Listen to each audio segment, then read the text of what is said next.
رغم ان الاحصائيات مهمة وحاجة مهمة جدا ويدل على المجهود اللي بيعمله الفريق او المدرب او ايا كان هو ايه، بس انا مش بؤمن بها قوي لان بتبقى معظم الاحيان خادعة. بيرو طبعا لعب معانا 6 ماتشات، تعادل 5 وفاز 1، والجو ده وجو اكيد لازما المدرب يتحط في حتة ان انت في الاهلي طبيعي ضغط رهيب.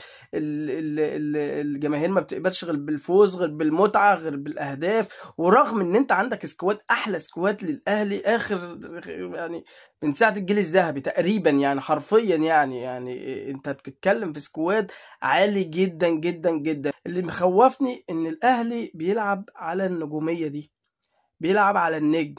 بن رمضان، زيزو، بن شرقي في حالتهم يفوزوه، غير كده انت خلاص فاهم. احنا مش كده وكورتنا مش كده، ان احنا مش فرقة نجم، احنا فرقة نجوم.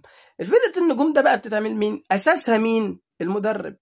للأسف روبيرو مش قادر يوصل للتوليفة اللي هو يقدر يلعب بيها، يعني اللي قادر يطبق بيها حتى الافكاره.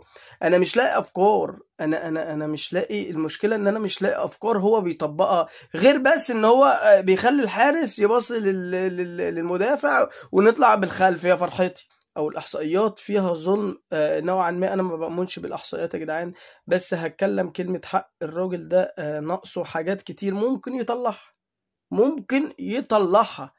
لكن اللي انا شايفه من مجيئه لحد دلوقتي، انا مش شايف ان اللي هو بيعتمد على فوقان النجم. فانا دي رافضها في النادي الاهلي. فيا رب تخيب ظننا يا عم روبيرو تقدم لنا الميزة الهجومية الجماعية اللي النادي الاهلي بيحبها وبيلعب بيها طول تاريخه. فما قدمناش غير نقول يا رب ووراك يا اهلي.